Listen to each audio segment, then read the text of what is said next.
Implementation of machine learning algorithms for analysis and prediction of air quality. Abstract in this paper, the implementation of machine learning algorithms, random forest, RF, support vector machine, SVM, and artificial neural networks, N, have been discussed. Today air pollution is one of the biggest environmental issues in the world.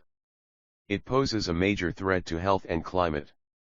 Air quality in cities is deteriorating day by day. Pollutants in the air also impact both water and land quality. This paper presents how machine learning algorithms can be used to analyze and predict the quality of air.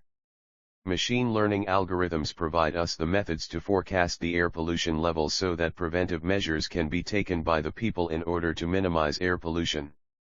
Keywords: air pollution, algorithms, machine learning, prediction, artificial neural networks. Introduction. Environmental pollution has been predominantly ascribed to urbanization and industrial developments across the globe. Air pollution has been marked as one of the vital issues of metropolitan areas around the world. It is important to monitor the quality of air to protect people from respiratory diseases. The proposed model solves one of the major problems that there are insufficient air quality monitor stations in a city due to the high cost of building and expensive maintenance. Air pollution can be predicted by the data collected, which includes the concentration of air pollutants and meteorological factors like temperature, pressure, relative humidity, and air humidity. Machine learning algorithms like random forest, RF, support vector machine, SVM, and artificial neural network, N, have been implemented to predict air quality. A prediction model was proposed to improve the prediction by reducing the error percentage and increasing the accuracy. Pollutants are generally classified into primary and secondary pollutants. Primary pollutants are normally produced from a volcanic eruption, and they also include carbon monoxide gas from motor vehicle exhaust or sulfur dioxide released from factories. Coming to secondary pollutants, they are not emitted directly. Rather, they are formed in the air when primary pollutants react or interact with them. One of the important examples of a secondary pollutant is ground-level ozone. 1. Implementation. Data collection. Data collection is the process of collecting and measuring information from a variety of sources. It must be collected and stored in a way that makes sense for the problem at hand. The dataset includes a concentration of pollutants and meteorological factors. The total attributes in the dataset are 12. Temperature, CH4, methane, CO, carbon monoxide, NMHC, non-methane hydrocarbons, NO, nitrogen monoxide, NO2, nitrogen dioxide, NOx, nitrogen oxides, O3, ozone, PM10, particulate matter, PM2.5, RH, relative humidity, and SO2, sulfur dioxide. Data preprocessing. A dataset can be viewed as a gathering of data objects, which are frequently also called a record, points, vectors, patterns, events, cases, samples, observations, or entities. Data is always taken from multiple and different sources, which are normally not too well grounded, and that too in different formats. It is simply impracticable to expect that the data will be perfect. There may be a hindrance due to human error, constraints for measuring devices, or flaws in the data collection process. Cleaning. It is very much customary to have missing values in the dataset. It may have happened during data collection. To solve this problem, the rows with the missing data are eliminated. Object type is converted into numeric type because it is easy for a model to understand numerical inputs. Attribute selection. The new attribute is selected from the given set of attributes. The attributes which majorly contribute to air pollution and the row-wise highest value is considered as air quality index. Normalization. It means scaling the data values in the specified range. Air quality index is a number used to communicate to the public how polluted the air is currently. The air quality index, AQI, increases an increasingly large percentage of pollution as shown in Figure 1. The air quality index, AQI, value is scaled between the specified range from 0 to 4. Predictive analytics uses historical and pre-processed data to predict future events. Historical data is used to build a model that captures important trends. This model is then used on the current data to predict. Machine learning algorithms are used for the analysis and prediction of air quality. Formatting: convert from one file format, XLXS, to another file format, CSV file. Data visualization. Data visualization is the graphical representation of information and data, and it plays an important role in the portrayal of both small-scale and large-scale data. Graphical elements like charts, graphs, and maps, data visualization tools provide an approachable way to see and fathom trends, outliers, and patterns in data. Algorithm/methodology. Artificial neural network. An artificial neuron network, AN, is a computational algorithm based on the structure and functions of biological neural networks, which is predicated upon the collection of units called artificial neurons. ANs have 3 layers that are interconnected. The first layer consists of input neurons. Those neurons send data onto the hidden layer, which in turn sends the output neurons to the output layer. The flowchart of artificial neural network is shown in Figure 2. In Python, Keras is an easy-to-use, open-source neural network library written. It proficiently runs on top of the TensorFlow. It is very easy to build complex models and recapitulate quickly. Defining the model. An elementary model is defined in the sequential class, and it is a linear stack of layers. It is uncomplicated and the easiest way to build a model in Keras. It permits you to build a model layer by layer. It has the add function to add layers to our model. Every neuron in each layer is connected to every neuron of the following layer. There are 4 hidden layers with 32, 16, 8 neurons respectively. The number of input dimensions is 12. There are 5 neurons in the output layers. The activation function used are ReLU, rectified linear unit, and sigmoid. ReLU is 0 for all negative inputs. Mathematically, it is stipulated as y equals max, 0, x. Visually, it looks as shown in Figure 3. The sigmoid function returns an actual output value between 0 and 1 for any input value. It will return 0 if the input is very large and small. Visually, it looks as shown in Figure 4. Compilation of model. The compilation of the model has 3 parameters: optimizer, loss, and metrics. The optimizer controls the learning rate. The optimizer used is ADAM, which adjusts the learning rate through training. It specifies the optimization algorithm that allows the neural network to calculate the weights of the parameters from the input data and the defined loss function as shown in Figure 5. The loss function is the function that evaluates how well the algorithm models the data set. It calculates how far the predicted values deviate from the actual values. The loss function used is categorical_cross entropy. Metrics allow us to keep track of the loss as the model is being trained. It will monitor the learning process of the neural network. Accuracy is defined as the ratio of the number of correct predictions to a total number of predictions. Model training. The model can be trained to the training data available by invoking the fit method of the model. It takes 4 arguments. The first 2 arguments are the training dataset, epochs, and verbose. Epochs are indicating the number of times the data is used in the learning process. Model prediction.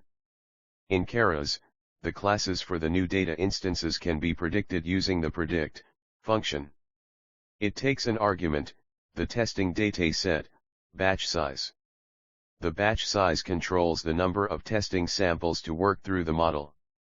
The testing dataset is used to test the model how well it has learned. Evaluating the model. A confusion matrix is a matrix that provides an abstract of the predictive results in a classification problem. Correct and incorrect predictions are abridged in a table with their values and broken down by each class shown in Figure 6. True positive, TP predicted positive and it's true. True negative, TN predicted negative and it's true. False positive, Fp predicted positive and it's false. False negative, Fn predicted negative and it's false. Recall is defined as the ratio of the total number of correctly classified positive classes divided by the total number of positive classes. Precision is the ratio of the total number of accurately classified positive classes divided by the total number of predicted positive classes.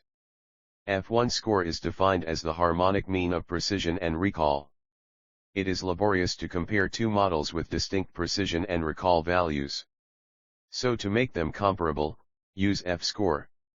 Specificity determines the proportion of true negatives that are perfectly identified. Metrics has a method accuracy_score which returns an accuracy classification score.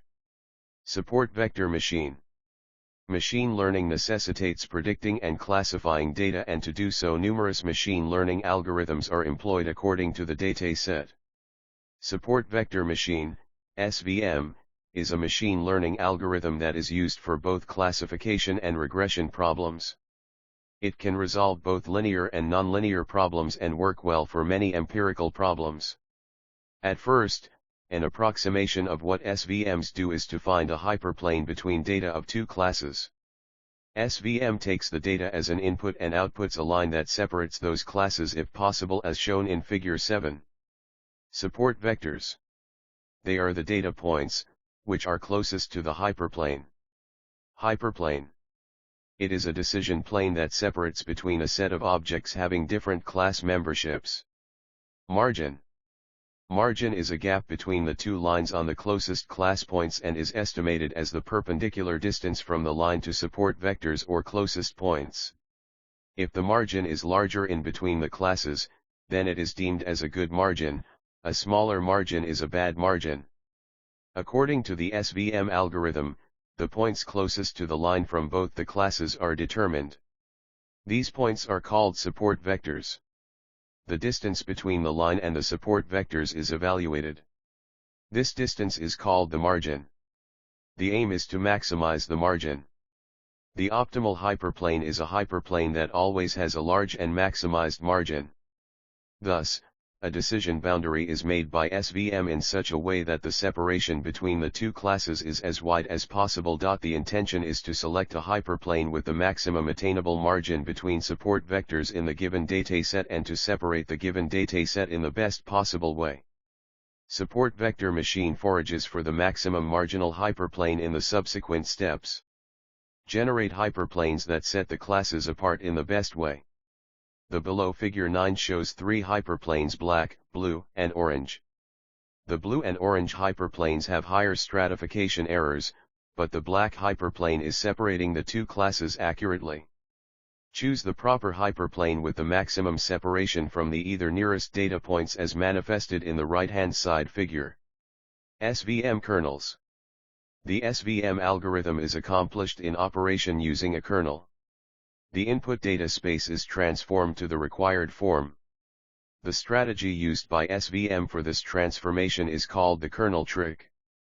Now, the kernel takes a low-dimensional data input space and transfigures it into a higher dimensional space. A better and an accurate classifier is built with the help of the kernel trick. Linear kernel. A linear kernel can be used as a normal dot product for any two given perceptions. The sum of the multiplication of each pair of input data values is the product between two vectors. The linear kernel is being used in the current project. Generating model. Firstly, a support vector machine model is created. Then the SVM module is imported and a support vector classifier object is created by passing the argument kernel as the linear kernel in SVC function. Then, the model is fit on the train set using fit, and the prediction is performed on the test set using predict. A classification report is used to estimate the peculiarity of prediction from a classification algorithm. Random forest.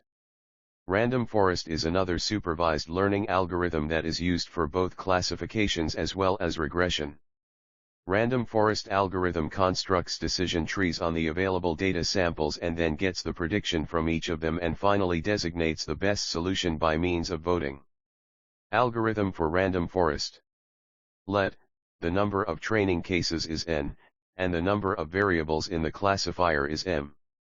The number m of input variables is used to ascertain the decision at the node of the tree, and m should be substantially less than m. Select a training set for this tree by choosing n times with substitution from all n available training cases. Use the remainder of the cases to estimate the error of the tree by predicting their classes. For each node of the tree, m variables are randomly chosen based on the decision taken at the node. The best split is determined based on these m variables in the training set. Each tree is fully grown and not pruned. Defining the model. Technically, the ensemble method is better than a single decision tree because it decreases the overfitting by averaging the result. It is based on the divide and conquer approach. The assemblage of decision tree classifiers is known as a forest. For each attribute, the attribute selection indicators such as information gain, gain ratio, and gene index is used to generate individual decision trees. Each tree depends on an independent random sample. In a classification problem, each tree votes, and therefore the hottest class is chosen because of the outcome. In the case of regression, the average of all the outputs is considered as the final result as shown in Figure 10. Figure 10, Random Forest Classifier. Building a classifier. The goal of the ensemble method is to mix the predictions of several base estimators built with a given learning algorithm to enhance robustness over one estimator. The sklearn ensemble module includes two averaging algorithm-supported randomized decision trees, the random forest algorithm method. This means a various set of classifiers is made by introducing randomness within the classifier construction. The prediction of the ensemble is given because of the averaged prediction of the individual classifiers. In random forest classifier, each tree within the ensemble is made from a sample drawn with replacement from the training set. Comparative analysis. The above figure shows the performance evaluation of random forest, SVM, and artificial neural networks by computing classification reports, confusion matrix, and accuracy score. The most efficient algorithm among the three algorithms for air quality prediction is random forest. The random forest is less prone to overfitting because it combines the predictions of many decision trees into a single model. Conclusion. The result demonstrates that the proposed methods are effective and reliable for use. The accuracy score of the artificial neural network, support vector machine, and random forest-based model is 90.4%, 93.5%, and 99.4% respectively. The most efficient algorithm among the three algorithms for air quality prediction is random forest algorithm.